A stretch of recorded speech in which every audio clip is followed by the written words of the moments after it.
د سپېڅلي خدای تعالی په نامه سلام، وخت مو په خیر. عزتمند اورېدونکو د 8 بجو خبري ټولګې ته ښه راغلاست. په پیل کې د څو مهمو خبرونو سرټکي. د باګرام اډې په اړه د نړۍ د هیوادونو څرګندونې روسیې، چین، ایران او پاکستان د امریکا ضد دریځ نیولی دی. اسلامي امارت وایي چې د افغانستان د خاورې په سر به خبرې اترې ونه کړي.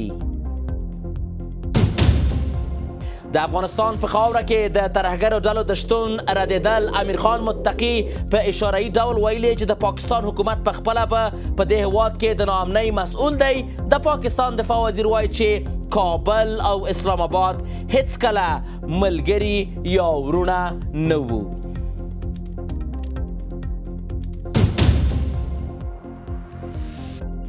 او د افغانستان په اقتصادي وضعیت کې پرمختګ. نړیوال بانک ویلي چې د افغانستان، پاکستان، منځني ختیځ او شمالي افریقا اقتصادي وضعیت مخ په ښه کېدو دی.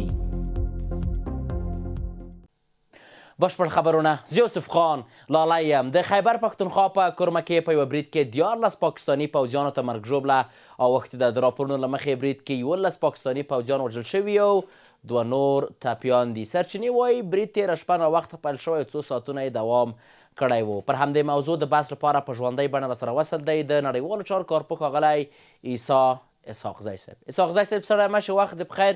خپرونې ته په خیر راغلی. اسحاقزی صاحب، د برید ته په کتو د پاکستان امنیتي وضعیت کوم لور ته روان ده؟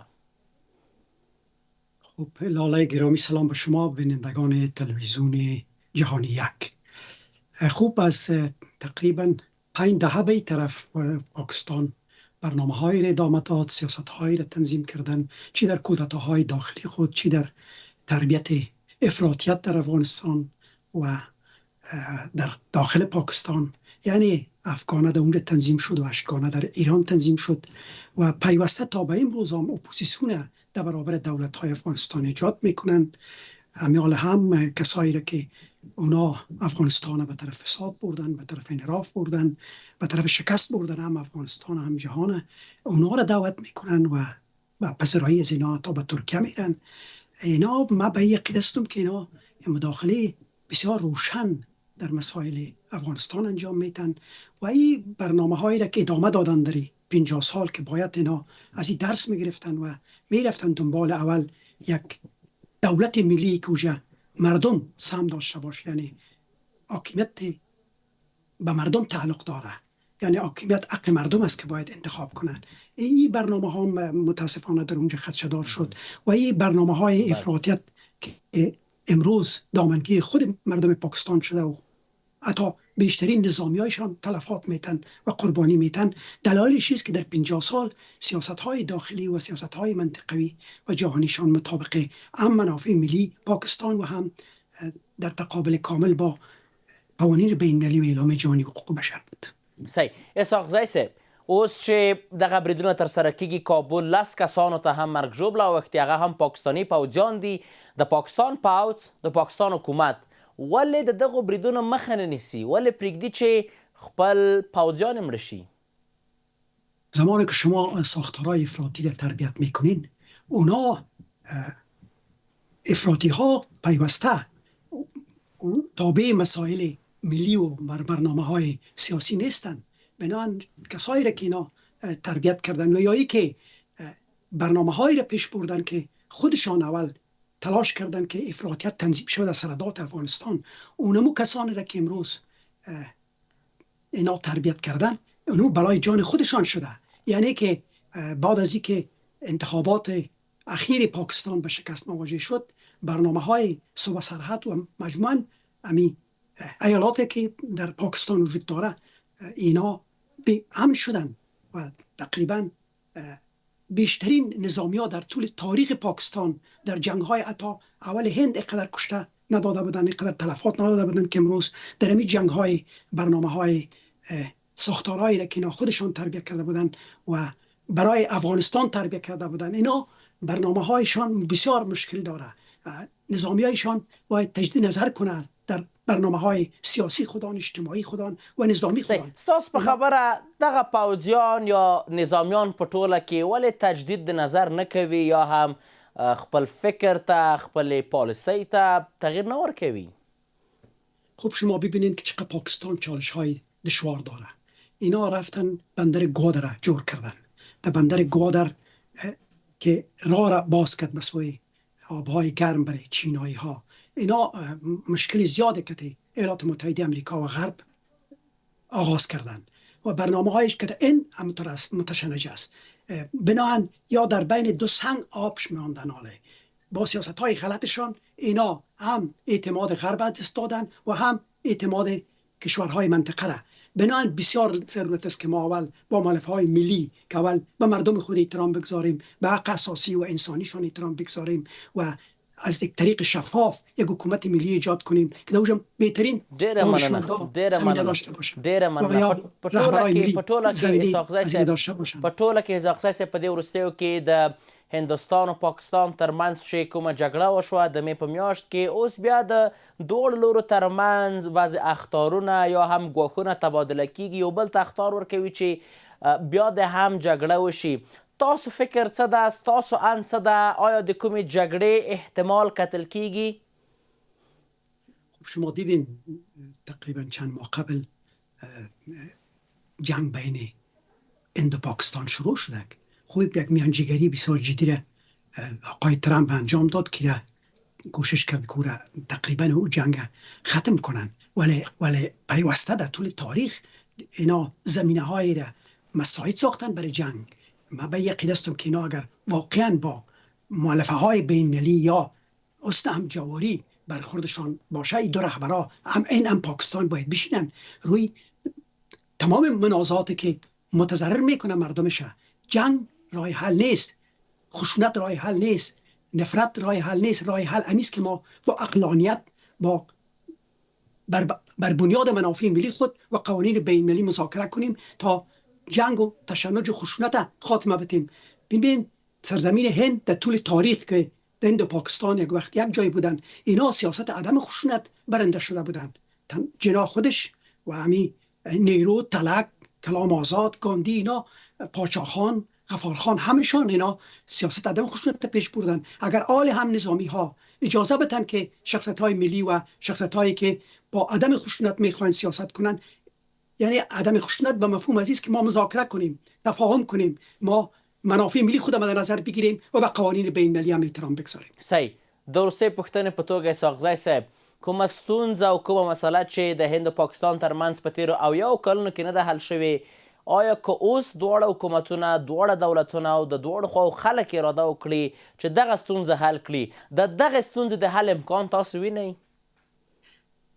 قرار باشه که رهبرای ملی پاکستان، اونایی که طرفدار سیاست عدم خشونت هستند، مردم روشنگری کنن که راه را باز شه به سوی یک دولت ملی و نظامی ها در جایگاه خودشان باشه و یک قضات بی‌طرف عادل به وجود به از طریق مردم و یک پارلمانی که به نفع مردم قانون وضع کنه. من مطمئن هستم که از منجلاب تربیت افراطیت و از منجلاب جنگ خشونت هم با افغانستان، هم با هندوستان، هم با جهان، بنان جهان همیشه وسیله ساخته پاکستان برای رقابت‌های بین شرق و غرب، رقابت‌های بین افغانستان و پاکستان، رقابت‌های بین پاکستان و هندوستان. صحیح. اسحاق صاحب، تاسو د دواړو هیوادونو ترمنځ حل لاره صرف په دې کې وینئ چې په رښتیا هم په پاکستان کې ولسواکي راشي او د خلکو واک راشي، درست؟ کاملا دقیق است. درست. اسحاق صاحب، په خپرونه کې ستاسو له حضور څخه نړۍ منندوی یم. کورم آباد چې موږ ته مو وخت راکړ. د خبرونو دوام ته ښه راغلاست. د بګرام هوایي اډه د روسیې او امریکا په ګډون د نړۍ د لویو هیوادونو ترمنځ د بحث یوه توده موضوع ګرځېدلې ده. د امریکا ولسمشر د دې اډې د بیرته نیولو خبره کړې ده. روسیې، چین او ایران یې سخت مخالفت ښودلی او دا یې په سیمه کې د بلې جګړې پیلامه ګڼلې ده. خو اسلامي امارت ویلي چې په هیڅ حالت کې په افغانستان کې د بهرنیو هیوادونو پوځي شتون ونه مني. د بګرام هوایي اډه د نړۍ د لویو هیوادونو د روسیې او متحده ایالاتو په ګډون د ټولو ترمنځ د بحث یوه ګرمه موضوع ګرځېدلې ده. د بګرام هوایي اډې د وتلو په اړه په خپلو وروستیو څرګندونو کې د امریکې ولسمشر ډونالډ ټرمپ وویل چې هغه په دې اړه له اسلامي امارت سره په خبرو اترو بوخت دی او که افغان لوري یو هوکړې ته ونه رسېږي بدې پیښې به رامنځته شي. موږ اوس له افغانستان سره خبرې کوو. زه غواړم چې دوی ژر او سم د لاسه بګرام بیرته راکړي. که دوی داسې ونه کړي تاسو به وګورئ چې زه به څه وکړم. د امریکا د ولسمشر څرګندونې بې ځوابه پاتې نه شوې. د روسیې، ایران او چین په څېر ځواکمنو هیوادونو په افغانستان کې د بهرنیو ځواکونو د حضور د بیا راژوندي کولو هڅه په سیمه کې د یوې لویې جګړې پیل وګڼلو. خو په دې برخه کې اسلامي امارت په دې اړه سخت غبرګون ښودلی او ویلي ده چې په هیڅ حالت کې به په افغانستان کې د بهرنیو ځواکونو شتون ته اجازه ورنه کړي. پوتین که په دقیقه توګه ووایم په بشپړ قاطعیت سره اعلان وکړ چې نه یوازې د افغانستان په خبره کې بلکې د هغه د ګاونډي هیوادونو په خبره کې د پوځي اډو له جوړېدو سره هم مخالف دی. هغه ټینګار وکړ چې روسیه خپله هیڅ ډول پلان او نیت نه لري چې داسې اډې جوړې کړي. همدارنګه د افغانستان د بهرنیو چارو وزیر په څرګند ډول وویل چې افغانستان او د هغه حکومت هیڅ بهرنی هیواد ته به اجازه ورنه کړي چې د دې هیواد په قلمرو کې پوځي اډه جوړه کړي. دا دریځ د بګرام هوایي اډې په اړه هم پلی کیږي. د بګرام برخلیک به څه وي او د دې اډې په اړه روان شخړې به کله پای ته ورسیږي؟ شنونکی په اړه داسې وایي. موضوع بازپسگیری پایگاه نظامی بگرام هم برای آقای ترامپ و هم برای اطرافیان آقای ترامپ کاملا محرز هست که بازپسگیری پایگاه نظامی بگرام نه تنها برای ایالات متحده آمریکا بلکه برای تمام متحدان ایالات متحده آمریکا مقدور نیست و مقدور نخواهند بود. به دلیل از اینکه آمریکا با هزینه هنگفتی که در افغانستان به خاطر تحقق منافع استراتژیکش سرمایه گذاری کرد در نهایت به شکست مواجه شد. پوښتنه دا ده چې آیا امریکا به بیرته افغانستان ته راشي؟ که څه هم د امریکا پوځ د اسلامي امارت پر وړاندې د 20 کلونو جګړې وروسته له افغانستانه ووت، خو د ناکامې مبارزې ترخې تجربې سره آیا بیا به هلته حضور ولري او په نهایت کې امریکا به د پوځي برید پرته نور کوم انتخابونه ولري؟ د هغه پوښتنې دي چې وخت به یې ځواب ووایي. یوه لنډه دمه. په کابل کې د اطلاعات او کلتور وزارت لخوا په ټولنه کې د ناغوښتل شویو دودونو او کړنو د مخنیوي په موخه یوه غونډه جوړه شوه. په غونډه کې د چارواکو د اسلامي امارت د مشر د فرمانونو ته په اشارې سره د دې دودونو او کړنو د مخنیوي په اړه د هغوی پر له منځه وړلو ټینګار کړی دی. د اسلامي امارت مشر د 18 فرمان پر بنسټ د ناسمو دودونو او د انسان د قاچاق د مخنیوي په هدف د اطلاعات او فرهنګ وزارت د مسؤلینو له لوري د خبریالانو او کارپوهانو په حضور کې په کابل کې یوه غونډه جوړه شوه. د دې غونډې مسؤلینو له خبریالانو سره په خبرو کې د اسلامي امارت د مشر د 18 فرمان د پلي کولو پر اهمیت ټینګار کړی او د عامه پوهاوي په برخه کې د رسنیو رول یې ارزښتناکه بللی دی. ځینې مشکلات چې زموږ ټولنه کلونه ځینې ځورېږي هغه زموږ خپل د لاس دی. نو اوس دغه موضوعات چې دلته ملګرو بحث ورباندې وکړي چې د ناوړو دودونو یا د ولور موضوع ده یا په بدیو کې د ښځو د ورکولو موضوع ده، دا داسې یو موضوع نه ده چې نورو خلکو پر موږ باندې تپلې ده. که زموږ او ستاسو مخور و مشران و سپین ږیري دا سره کښېني د دې دپاره حل لارې پیدا کړي. همدا تاسې یاستئ قدرمنو مشرانو ملګرو چې د روان وضعیت او روانو حالاتو په اړه د افغانستان ولس ته آګاهي ورکوئ. هغه که زمونږ علمي څیرې او سیاسي شنونکي دي او که رسنۍ او د رسنیو مسؤلین دي. له دې امله چې تاسې په یو ډېر حساس او په ډېر مهم ځای کې قرار لرئ، د افغانستان د اسلامي امارت زعیم علي قدر امیر المؤمنین حفظه الله او د اطلاعات او کلتور وزارت رهبرۍ وپتېله چې ستاسې سره یوه ناسته وشي. د رسنیو مسؤلینو هم د عامه پوهاوي په برخه کې د رسنیو رول مهم بللی او له حکومتي چارواکو د لا زیاتو ملاتړ غوښتنه کړې ده. نهادهای مختلف در رأس وزارت محترم اطلاعات فرهنگ در همکاری با رسانه و نهادهایی که در این راستا مسئول هستند و در فرمان هم از اونها یاد کرده، اینا زمینه از این مساعد بسازند که خبرنگارای افغانستان با گزارش‌های تحقیقی هم از جنبه‌های مثبت و هم از منفیش، از شناسایی باندای قاچاقچی شروع تا مثال‌های بسیار مؤثری که از مفید واقع شده در جامعه و یا که بسیار زیاد ضرر وارد کرده برای جامعه، از اینا گزارش‌ها و مثال‌های را تهیه کنند. سیاسي کارپو په دې ناسته کې ټینګار کړی چې د اسلامي امارت د مشر فرمانونه باید په جامع او بشپړ ډول تطبیق شي. رواجونه د ظلم دغسې دي.